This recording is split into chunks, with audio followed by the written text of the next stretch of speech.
Hello students, welcome.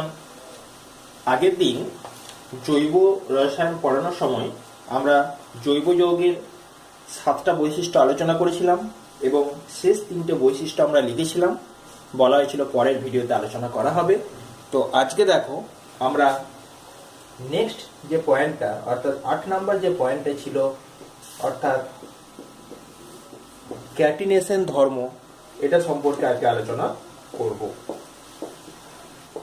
অর্থাৎ জৈব যৌগের 8 নম্বর ধর্ম হলো ক্যাটিনেশন ধর্ম। তো এই ধর্মটা সম্পর্কে জানার আগে আমরা প্রথমে কতগুলো টার্ম জেনে নেব। সেটা হলো, দেখো জৈব যৌগের ক্ষেত্রে যে মূল পরমাণু সেটা আমরা আগের দিন জেনেছি, সেটা হলো কার্বন। তাহলে আমরা লিখব জৈব যৌগের মূল পরমাণু হলো কার্বন। অর্থাৎ এই কার্বন ছাড়া জৈব যৌগ গঠিত হবে না। এই কার্বনের পরমাণু ক্রমাঙ্ক বা পারমাণবিক সংখ্যা হলো 6। আমরা যদি এর ইলেকট্রন বিন্যাস করে লিখি, এটাকে কার্বনের ইলেকট্রন বিন্যাস লিখি, তাহলে আমরা দেখব যেটা কে কক্ষে থাকবে 2টো ইলেকট্রন এবং এলে থাকবে 4টে। অর্থাৎ এর ইলেকট্রন বিন্যাস হবে 2,4। তাহলে এর সর্ববহিস্থ কক্ষ যেটা হচ্ছে অর্থাৎ এল কক্ষে এর ইলেকট্রন সংখ্যা হলো 4। তাহলে আমরা নিচে লিখতে পারি অর্থাৎ এর সর্ববহিস্থ কক্ষে ইলেকট্রন সংখ্যা কত? 4। ব্যাপারটা বোঝা গেছে, তাই তো? তাহলে আমরা যদি একটা কার্বন পরমাণু এখানে তার চিহ্নটা লিখি, তাহলে তার সর্ববহিস্থ কক্ষপথে যে 4টে ইলেকট্রন রয়েছে, এই 4টে ইলেকট্রন আরো অন্য 4টি পরমাণুর বহিস্থ কক্ষের ইলেকট্রনগুলির সাথে যুক্ত হয়ে আরো 4টির সাথে যুক্ত হয়ে দেখো এরকম একটা ইলেকট্রন জোড় গঠন করতে পারবে এবং ইলেকট্রন জোড় গঠনের পরে সমযোজ্যতার মাধ্যমে যুক্ত হয়ে তৈরি করবে জৈব যৌগ। এখানে এই যে পরমাণুগুলো, এই পরমাণুগুলোকে আমরা হাইড্রোজেন হিসেবে নিতে পারি বা হাইড্রোজেনের পরিবর্তে অন্য কোনো পরমাণুও নিতে পারি। ঠিক আছে? তাহলে কার্বনের ক্ষেত্রে দেখো এর নিজস্ব ছিল 4টে ইলেকট্রন, আর যদি আমরা এগুলোকে পরমাণুগুলোকে হাইড্রোজেনই নিই, তাহলে হাইড্রোজেন পরমাণুর প্রত্যেকটার একটা একটি করে ইলেকট্রন কার্বন পরমাণুর বহিস্থ 4টি ইলেকট্রনের সাথে যুক্ত হয়ে দেখো কার্বনের এখন টোটাল ইলেকট্রন সংখ্যা হয়ে গেছে 2, 2 4টে, 2 6টা আর 2 8টা, তাই তো? তাহলে দেখো এখানে কার্বনের টোটাল ইলেকট্রন সংখ্যা হয়ে গেছে 8টা। অর্থাৎ আমরা এখানে লিখতে পারি কার্বনের অষ্টক পূর্তি হয়েছে, তাই তো? আর হাইড্রোজেন যদি আমরা নিই, তাহলে আমরা এখানে হাইড্রোজেনের ক্ষেত্রে দেখব প্রত্যেকটা হাইড্রোজেনের জন্য দেখো 2 করে ইলেকট্রন, অর্থাৎ হাইড্রোজেনের দ্বৈত পূর্তি ঘটেছে। এগুলো তোমরা সমযোজী বা আইনীয় সমযোজী বন্ধন থেকে তোমরা এগুলো বুঝতেই পারছো। আর কার্বনের ক্ষেত্রে টোটাল 8টা ইলেকট্রনকে আমরা যদি এইভাবে যদি ব্লক করে দিই, তাহলে কার্বনের হলো 2, 2 4, 2 6 আর 2 টোটাল 8। এই 8টার মধ্যে কার্বনের নিজস্ব 4টে ইলেকট্রন বহিস্থ কক্ষপথে এবং বাকি 4টে ইলেকট্রন হলো 4টি হাইড্রোজেন পরমাণুর ইলেকট্রন থেকে নেওয়া, তাই তো? তাহলে আমরা দেখলাম যে কার্বনের অষ্টক পূর্তি ঘটলো এবং কার্বন সমযোজ্যতার মাধ্যমে অপর 4টি হাইড্রোজেন বা অন্যান্য পরমাণুর সাথে যুক্ত হয়ে যৌগ গঠন করতে পারলো এবং তাই কার্বনের যোজ্যতা আমরা লিখতে পারি 4, কারণ কার্বনের বহিস্থ কক্ষে ইলেকট্রন সংখ্যা 4 এবং অপর 4টি পরমাণুর সাথে যুক্ত হয়ে এর অষ্টক পূর্তি হয়েছে, তাই আমরা লিখতেই পারি কার্বনের যোজ্যতা হলো 4। তো এই হলো কার্বন পরমাণুর সমযোজী যৌগ গঠন। ঠিক আছে? তো এই গঠনের ফলে এই যে সমযোজী বন্ধন গঠন হয়েছে, এই সমযোজী বন্ধন গঠনের ফলে এই যে বন্ধনের যে ইলেকট্রন জোড়, এই যে ইলেকট্রন জোড়গুলো রয়েছে, এই ইলেকট্রন জোড়গুলো চাইবে সবসময় নিজেদের মধ্যে নির্দিষ্ট পরিমাণ দূরত্ব বজায় রাখার জন্য, যাতে করে নিজেদের মধ্যে বা ইলেকট্রন জোড়গুলির মধ্যে বিকর্ষণ সব থেকে কম হয় বা সর্বনিম্ন হয়। কারণ আমরা জানি যে প্রতিটি ইলেকট্রন পরস্পরকে বিকর্ষণ করে, এটা আমরা জানি, তাই তো? কারণ ইলেকট্রন হচ্ছে ঋণাত্মক তড়িৎধর্মী বা ঋণাত্মক চার্জযুক্ত, তাই ইলেকট্রনগুলি পরস্পরকে বিকর্ষণ করে এবং বিকর্ষণ করার সাথে সাথে একে অপরের সাথে যতটা দূরে থাকা যায় ততটা দূরে থাকার চেষ্টা করে। তাই সাধারণভাবে আমাদের দেখে মনে হতে পারে, দেখো টোটালটাকে আমরা যদি 360 ডিগ্রি বা 360 ডিগ্রি ধরে নিই, তাহলে এদের মধ্যে যদি গ্যাপটা আমরা ম্যাক্সিমাম 90 ডিগ্রি করে করতে পারি, তাহলে দেখো 360 ডিগ্রি হচ্ছে, তাই তো? অর্থাৎ দেখো চারটে ইলেকট্রন জোড় বা চারটে যোজ্যতা পরস্পর থেকে সর্বোচ্চ দূরে থাকছে। কিন্তু বাস্তবে দেখা যায় যে যদি আমরা এর একটা দ্বিমাত্রিক, এটা দেখো একটা দ্বিমাত্রিক গঠন, বাস্তবে দেখা যায় যদি আমরা এর একটা ত্রিমাত্রিক গঠন কল্পনা করে নিই, এবং সত্যি সত্যি যেটা কার্বন পরমাণুর ক্ষেত্রে দেখা যায় এবং কার্বনের যোজ্যতার ক্ষেত্রে দেখা যায় ত্রিমাত্রিক গঠন, সেখানে দেখা যায় কার্বনের প্রতিটি যোজ্যতার মধ্যে যে কোণের পার্থক্য বা অ্যাঙ্গেলের পার্থক্য, সেটা হয় 109 ডিগ্রি 28 মিনিট করে, যেটা 90 ডিগ্রি থেকে অনেকটাই বেশি। তাই এখানে ইলেকট্রন বিকর্ষণ ক্ষমতাটা আরো কমে যায়, অর্থাৎ এই যোজ্যতাগুলো নিজেদের মধ্যে আরো ডিস্টেন্স মেনটেন করে থাকতে পারে। তো আমরা এবার দেখে নেব, এই যে 109 ডিগ্রি 28 মিনিট আমরা লিখলাম, তাহলে এই স্ট্রাকচারটা কেমন ভাবে হবে। নিশ্চয়ই আমরা এটা এতক্ষণে বুঝে গেছি যে এটাকে যদি আমরা একই প্লেনে চারটে যোজ্যতাকে রাখি, তাহলে আমরা 90-র বেশি কখনোই করতে পারবো না। তাহলে এখানে আমাদের কি করতে হবে, যোজ্যতাগুলোকে আউট অফ প্লেন করতে হবে, অর্থাৎ 3 ডাইমেনশনাল স্ট্রাকচার রাখতে হবে এবং একই প্লেনে এদেরকে রাখা চলবে না। স্ট্রাকচারটা কার্বনের ঠিক এরকম হয়, একটা যোজ্যতা এরকম ভাবে রাখলে অপরটা ধরে এরকম ভাবে রাখা হলো, একটাকে আমরা এইভাবে প্লেনের বাইরে নিয়ে এলাম, অ্যাবাভ দ্য প্লেন, অর্থাৎ যে বোর্ডের ওপর বা তোমরা যে খাতার ওপরে ছবিটা আঁকছো, সেই খাতার ওপরে এই দুটো একই রকম ভাবে থাকলো, এই যোজ্যতাটা খাতার ওপরের দিকে উঠে এলো এবং অপর যে যোজ্যতাটা থাকবে সেটা খাতার নিচে দিকে চলে যাবে। অর্থাৎ এরকম ভাবে স্ট্রাকচারটা যদি আমরা আঁকতে পারি, যার কেন্দ্রে থাকবে কার্বন এবং চারটে যোজ্যতা কখনোই একই সমতলে থাকবে না, চারটে যোজ্যতা পরস্পর আলাদা আলাদা সমতলে আমরা রাখবো, তাহলে আমরা দেখতে পাবো যে এরকম একটা গঠন সম্ভব। এবারে এখানে যদি আমরা এটাকে হাইড্রোজেন দ্বারা যুক্ত করতে পারি বা যে কোনো পরমাণু আমরা দিতে পারি, তাহলে আমরা হাইড্রোজেন দ্বারা যদি এটাকে যুক্ত করি, তাহলে দেখা গেল যে কার্বনের চারটি যোজ্যতা চারটি হাইড্রোজেন পরমাণুর সাথে যুক্ত হলো এবং এর আমরা নাম দিতে পারবো মিথেন, ঠিক আছে? এবং এখানে প্রত্যেকটা যোজ্যতার মধ্যে যে অ্যাঙ্গেলটা হবে বা কোণ হবে, সেটা হবে 109 ডিগ্রি 28 মিনিট।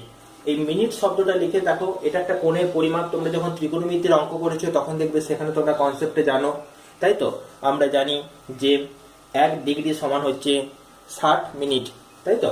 তাহলে তোমরা দেখবে সেখানে জানি আমরা 1 ডিগ্রি সমান হচ্ছে 60 মিনিট। এই একটা দাগ, এটা হচ্ছে মিনিটের চিহ্ন। আবার আমরা জানি 1 মিনিট মানে হচ্ছে 60 সেকেন্ড। অর্থাৎ এখানে লেখা আছে 109 ডিগ্রি 28 মিনিট, ঠিক আছে? 28 মিনিট মানে হচ্ছে তোমার দেখো 1 ডিগ্রির থেকে কিছুটা কম বা অনেকটাই কম, ঠিক আছে? সেই জন্য এটা 28 মিনিট লেখা রয়েছে। অর্থাৎ 109 ডিগ্রি এবং আরো অল্প কিছুটা ডিগ্রি, 110 ডিগ্রি থেকে পুরো মানটা একটু কম হবে।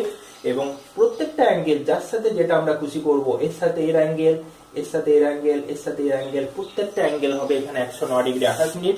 এবং এখানে যোজ্যতাগুলি কখনোই একই সমতলে থাকবে না, আলাদা আলাদা সমতলে থাকবে। একটা দেখো আউট অফ দ্য প্লেন চলে এসেছে, ঠিক তেমনি অপর হাইড্রোজেনটা বিলো দ্য প্লেন চলে গেছে, অর্থাৎ এখানে প্রত্যেকের সাথে একে অপরের সাথে যে অ্যাঙ্গেলটা করে থাকবে সেই অ্যাঙ্গেলটা হবে 109 ডিগ্রি 28 মিনিট।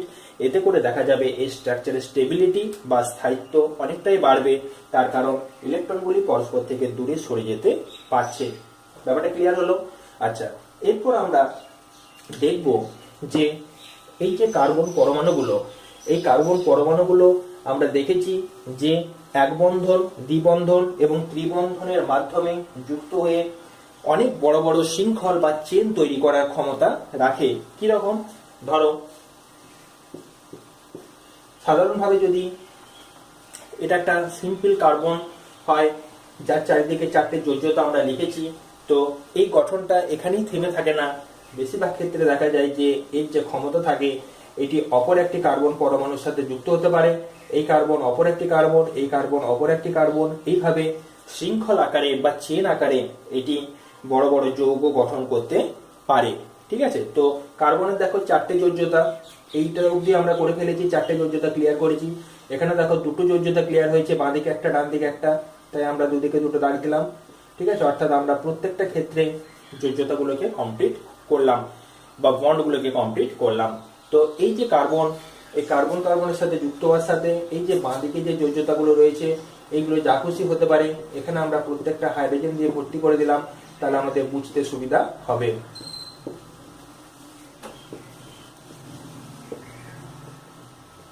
ঠিক আছে, তাহলে এখানে দেখো মোট 6টা কার্বন পরস্পর যুক্ত হয়ে একটা বড় শৃঙ্খল তৈরি হয়েছে। শুধুমাত্র 6টাই নয়, 7টা, 8টা, 9টা, 10টা, 12টা এরকম করে কার্বনগুলো একে অপরের সাথে যুক্ত হয়ে একটা কার্বনের সাথে আরেকটা কার্বন যুক্ত হয়ে এরকম চেন বা শৃঙ্খল তৈরি করতেই পারে। এবং সবসময় যে এদের মধ্যে বন্ডগুলো, কার্বন কার্বন যে বন্ডগুলো, দেখো এখানে যে বন্ধনটা তৈরি হয়েছে এই বন্ধনটা হলো এক বন্ধন। কখনো কখনো আমরা দ্বিবন্ধনের মাধ্যমেও যুক্ত হতে দেখতে পারবো, এরকমও যুক্ত হতে পারে।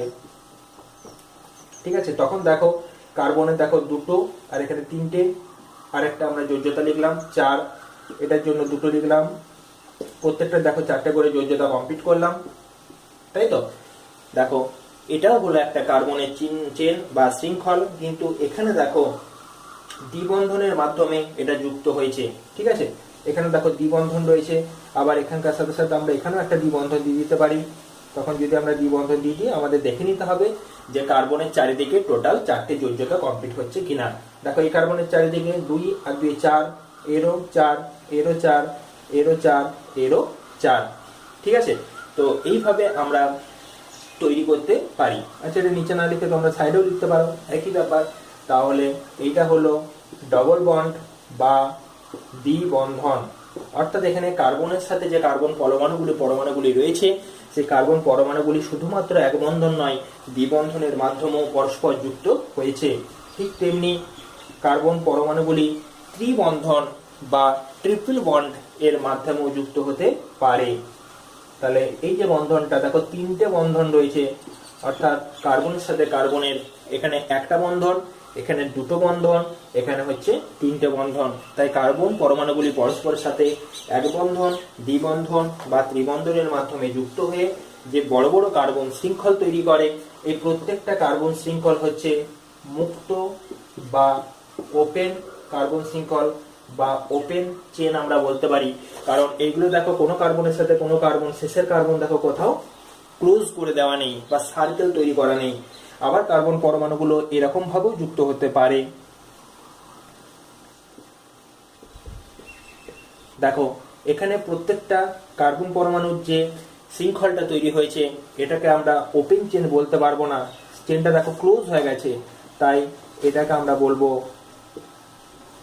বদ্ধ শৃঙ্খল বা ক্লোজ চেন। ঠিক আছে, কার্বনের 4টে করে হাত বা বন্ড আমরা এবার কমপ্লিট করে দিলাম। তাহলে এই যে বদ্ধ বা মুক্ত বড় বড় কার্বন শৃঙ্খল বা চেন তৈরি করার এই যে ধর্ম, এই ধর্মকেই বলা হয় কার্বনের ক্যাটিনেশন ধর্ম। তাহলে এবারে আমরা বুঝতে পারলাম যে এই কার্বনের ক্যাটিনেশন ধর্মটা কি। ক্যাটিনেশন ধর্ম আর কিছুই নয়, কার্বন পরমাণুগুলির একে অপরের সাথে এক বন্ধন, দ্বিবন্ধন বা ত্রিবন্ধনের মাধ্যমে যুক্ত হয়ে যে লম্বাকার বা বৃহদাকার মুক্ত শৃঙ্খল বা বদ্ধ শৃঙ্খল গঠন করার যে ক্ষমতা বা ধর্ম, সেই ধর্ম কি বলা হয়? ক্যাটিনেশন ধর্ম। এই ধর্মটা কার্বন ছাড়াও আরো কিছু কিছু পরমাণু দেখা যায়, যেমন সিলিকন, বোরন, সালফার প্রভৃতি। তাহলে আমরা এখানে লিখে রাখবো। যদি কোশ্চেন আসে ক্যাটিনেশন ধর্ম কি, তাহলে তোমরা নিজেরাই লিখতে পারবে, আমি আর লিখছি না। নেক্সট আমরা লিখে রাখবো একটা পয়েন্ট, যে এই ক্যাটিনেশন ধর্ম কার্বন ছাড়াও সিলিকন, বোরন ও সালফার এরও দেখা যায়। আশা করি ব্যাপারটা ক্লিয়ার হয়েছে। ঠিক আছে, বেশ। নেক্সট দেখো, আমাদের মনের মধ্যে একটা প্রশ্ন চলে এলো যে কেন এই ক্যাটিনেশন ধর্ম কার্বন তৈরি করতে পারে, কিন্তু তার সাথে সাথে সিলিকন, বোরন, সালফার এরাও করতে পারে, কিন্তু সমস্ত পরমাণু বা অন্যান্য পরমাণুরা কেন করতে পারে না? তার কারণ হিসেবে আমরা কতগুলো পয়েন্ট সিম্পল ভাবে দেখে নেব। যে দেখো, এই যে কার্বন, এই কার্বনের যোজ্যতা আমরা প্রথমেই দেখতে পেয়েছি 4, অর্থাৎ এই কার্বন একই সাথে অনেকগুলো পরমাণুর সাথে একসাথে যুক্ত হয়ে যৌগ গঠন করার ক্ষমতা রাখে। এটা হলো 1 নাম্বার। 2 নাম্বার হচ্ছে কার্বন কার্বনের মধ্যে যে বন্ড বা বন্ধনটি রয়েছে কার্বন কার্বন পরমাণুর মধ্যে, সেই বন্ধনটি সমযোজী বন্ধনের মাধ্যমে যুক্ত হয়ে অত্যন্ত দৃঢ় বন্ধন গঠিত হয়। তাই কার্বন কার্বনের ক্ষেত্রে, অর্থাৎ কার্বন কার্বন পরমাণুগুলির মধ্যে এই শক্তির মান বেশি হয়, এটি ক্যাটিনেশন ধর্ম দেখায়। তাহলে 1 নাম্বার হিসেবে আমরা লিখতে পারি যে কার্বন কার্বন বন্ধনটি অত্যন্ত শক্তিশালী হয়।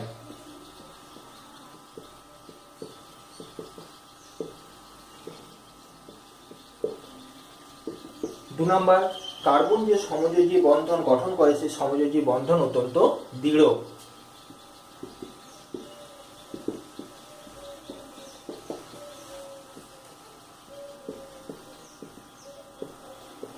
বা শক্তিশালী হয়।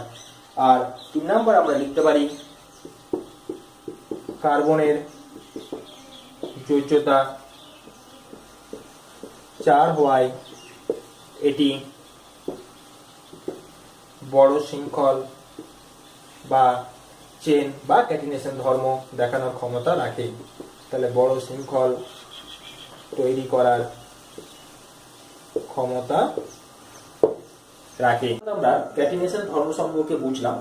এরপর আমরা নেক্সট হেডিং করব, বা 9 নম্বর ধর্ম যেটা রয়েছে আমাদের, সেটা সম্পর্কে এবার পড়ব। ঠিক আছে, তাহলে 9 নম্বর ধর্মতে হেডিং করো সমাবয়বতা। 9 নম্বর লিখছি সমাবয়বতা বা আইসোমেরিজম। তো এটা সম্পর্কে আমরা ডিটেলসে আবার আলোচনা করব। তো আপাতত জেনে রাখো যে কিছু কিছু জৈব যৌগ আছে যাদের মূল যেটা আণবিক সংকেত, যেমন আমি একটা উদাহরণ দিচ্ছি, ধরো C2H6O। এটা একটা জৈব যৌগ এবং এর আণবিক সংকেত হলো C2H6O। তো এটি ভিন্ন ভিন্ন গঠন বিশিষ্ট দুরকম যৌগ তৈরি করতে পারে। একটা এখান থেকে হয় CH3O CH3, আবার এখান থেকে CH3 CH2OH, এই যৌগটিও তৈরি করা যেতে পারে। তো এই দুটোরই মূল আণবিক সংকেত যদি আমরা দেখি, দেখো C2H6O, আবার এরও দেখো C2H6O, কিন্তু এইটি হলো ইথার এবং এটি হলো অ্যালকোহল। এগুলো সম্পর্কে আমরা ডিটেলসে পরে আসব। তো দেখো, এখানে ইথার এবং অ্যালকোহল দুটি হলো ভিন্ন ভিন্ন আণবিক গঠন বিশিষ্ট যৌগ, যেটি একই যৌগ বা একই আণবিক যৌগ বা সংকেত বিশিষ্ট যৌগ C2H6O থেকে এসেছে। অর্থাৎ দুটোরই আণবিক সংকেত এক, কিন্তু পুরোপুরি গঠন আলাদা। যদি একটা যৌগ নিয়ে এরকম C3H8O, এখান থেকে তৈরি হয় CH3 CH2 CH2OH, এটাও দেখো আণবিক সংকেত C3H8O। আবার এটাকে যদি আমরা এরকম ভাবে লিখি, তাহলে এটাও দেখো C3H8O। অর্থাৎ দুটি অ্যালকোহল হলেও এদের দেখো আণবিক গঠনগুলো আলাদা এবং এদের ধর্ম আলাদা। তাই এগুলি হলো পরস্পরের আইসোমার, এরাও হলো পরস্পরের আইসোমার। এটা হলো জৈব যৌগের একটা বৈশিষ্ট্যের মধ্যে পড়ে, এটা সম্পর্কে আমরা পরে ডিটেলস আলোচনা করব, এখন এতটাই লিখে রাখো। নেক্সট যেটা 10 নাম্বার, সেটা হচ্ছে জৈব যৌগের অপর একটি ধর্ম হলো পলিমারাইজেশন বা জৈব যৌগের পলিমার গঠন করার ক্ষমতা। তাহলে 10 নাম্বার পয়েন্টে আমরা লিখব লাস্ট পয়েন্ট, সেটা হলো পলিমারাইজেশন, অর্থাৎ পলিমার তৈরি করার ক্ষমতা। জৈব যৌগ একাধিক অণু সহযোগে বা সংযোগে, জৈব যৌগ একাধিক অণুর সংযোগে বৃহত্তর অণু গঠন করতে পারে, অর্থাৎ পলিমার গঠন করে। এটাও আমরা পরে ডিটেলসে পড়ব যে যদি আমরা n সংখ্যক ইথিলিনকে যুক্ত করে পলিমার তৈরি করি তাহলে তৈরি হবে পলি ইথিলিন বা পলিথিন। তাহলে ইথিলিন এর পলিমার হিসেবে তৈরি হবে পলি ইথিলিন, অর্থাৎ প্রচুর বা অনেক সংখ্যক ইথিলিন একসাথে যুক্ত হয়ে বৃহত্তর অণু পলি ইথিলিন তৈরি করবে। তো এগুলো হলো জৈব যৌগের বৈশিষ্ট্য। আমরা নেক্সট পার্ট যেটা পড়ব সেটা হচ্ছে হাইড্রোকার্বন, এবং হাইড্রোকার্বন সম্পর্কে পরের ভিডিওতে আমরা ডিটেলসে জানবো। আজকের ভিডিওটা এতটাই, আশা করি বুঝতে পেরেছো। তোমরা এতটা অবধি বাড়িতে ভালো করে পড়ো, সম্পূর্ণ নতুন চ্যাপ্টার এবং খুব ইন্টারেস্টিং একটি চ্যাপ্টার। Okay, thank you.